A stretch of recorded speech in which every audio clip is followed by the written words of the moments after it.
ऐतिहासिक जो क्षण है उसका गवाह भी न्यूज़ 18 इंडिया के जरिए विक्रांत, वो तमाम जो हमारे दर्शक हैं हमें देख रहे हैं वो बन रहे हैं, गवाह वो भी बन रहे हैं, क्योंकि आज का दिन हर देशवासी के लिए बेहद खास है। और देखिए इन सब में सबसे बड़ी बात, जो यहाँ पर अधिनम पहुंचे थे वो तो देवता स्वरूप थे, उनके तो चरण स्पर्श किए ही प्रधानमंत्री ने, लेकिन तमाम जो जो यहाँ पर काम करने वाले लोग थे, कारीगर थे, जिन्होंने कारीगरों का हौसला बढ़ाया था, चाहे किसी ने चाय पानी दिया था, उन सब के साथ प्रधानमंत्री की नरेंद्र मोदी की ये जो मुलाकात थी वो हौसला अफजाई करने वाली थी। आप याद कीजिए जब विश्वनाथ कॉरिडोर का उद्घाटन हुआ था उस वक्त भी कुछ ऐसी तस्वीर दिखाई दी थी। तो चाहे बाबा का दरबार बने, बाबा का मंदिर बने या यहाँ लोकतंत्र का मंदिर बने, हर जगह प्रधानमंत्री जब पहुंचते हैं तो वहां से जो संदेश देने की कोशिश की जाती है वो लगभग एक सी ही रहती है। और वही आज नए संसद भवन के प्रांगण से वो तस्वीर हमने देखी और वो संदेश पूरे देश तक पहुंचा भी है। तो वो लोग जिनके मन में अगर जरा शंका पैदा करने की कोशिश भी की गई थी तो इन तस्वीरों के जरिए मुझे लगता है वो जो शंका थी लोगों के मनों में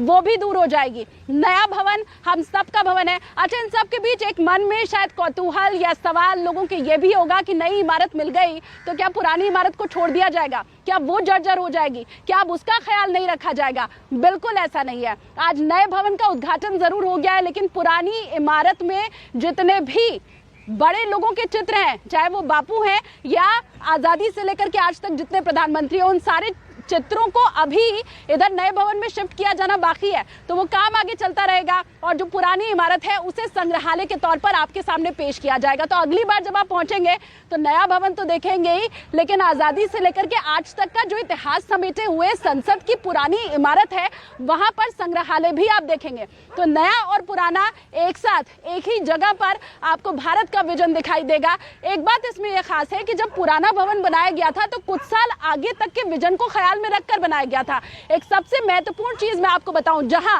अभी मैं मौजूद हूं, विजय चौक, यह पूरा रायसीना हिल्स का जो एरिया है ये भूकंप जोन के अंदर आता है।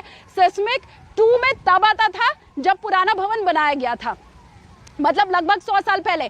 तब से आज तक दिल्ली सिस्मिक जोन 4 में आ चुका है, 2 से 4 तक आ चुका है। भूकंप अगर आया, जहां मैं इस वक्त मौजूद हूं, जहां राष्ट्रपति भवन इस वक्त है, जहां इधर पुरानी संसद भवन है, अगर भूकंप आया तो बड़ा नुकसान हो सकता है। और इसीलिए अब यह आपका जो नया भवन बनकर तैयार है वो भूकंप रोधी बनाया गया और इसे भी आगे आने वाले कई सालों के हिसाब से बनाया गया है। हम आपका मतलब करेंगे, लेकिन ऐसा नहीं है कि नए संसद भवन की इमारत की बातें बताते बताते हमने अपना पुराना संसद भवन, मौजूदा वक्त का संसद भवन भुला दिया है। बिल्कुल नहीं भूले हुए हैं हम। हमें याद है साल 1947 में देश आजाद होता है, उसके बाद संविधान सभा की बैठकें लगातार चलती है क्योंकि हमारे सामने समस्याओं का अंबार था। समस्या ये थी कि किस तरीके से अंग्रेजों से सत्ता तो ट्रांसफर हो गया है, लेकिन चुनाव किस तरीके से कराया जाए। वो साल 1952 का वक्त था जब चुनाव कराया गया, लेकिन उन तमाम प्रक्रियाओं के बारे में इसी संसद भवन में, मौजूदा वक्त के संसद भवन में बैठकर बातें की गई, जिसके प्रथम राष्ट्रपति जो थे वो ही सभापति थे, किसके, संसद भवन के, संविधान सभा के, और उप सभापति थे सच्चिदानंद सिन्हा। संविधान बनाने में जो वक्त लगा उन सब के बारे में आपको पता है, लेकिन एक एक व्यक्ति कितना महत्वपूर्ण था, एक छोटे से वाक्य से मैं आपको समझाती हूँ। एक सिग्नेचर के लिए फाइल कहाँ पहुंचा था? पटना पहुंचा था, सच्चिदानंद सिन्हा के लिए।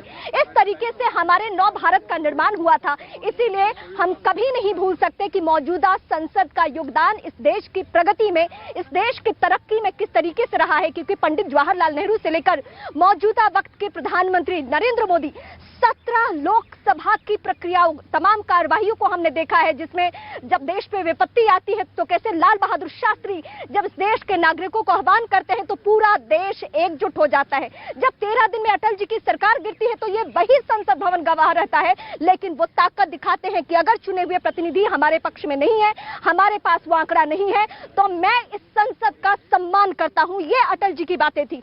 तो ये सब बातों का इस पूरे भारत के 75 साल के निर्माण का ये गवाह रहा है। हालांकि 1927 से ही इसका इस्तेमाल अंग्रेज करते रहे थे, क्योंकि 1911 में उन्होंने, अंग्रेजों ने ट्रांसफर किया पहले कोलकाता राजधानी इस देश की, लेकिन उसके बाद दिल्ली में जरूरत पड़ी कि इस संसद भवन का इस्तेमाल किया जाए। और तब से लेकर आजाद भारत में मैं आपको दोहरा ही रही हूं कि क्या क्या हुआ है। मैं शालिनी का एक बार फिर से रुख करूंगी।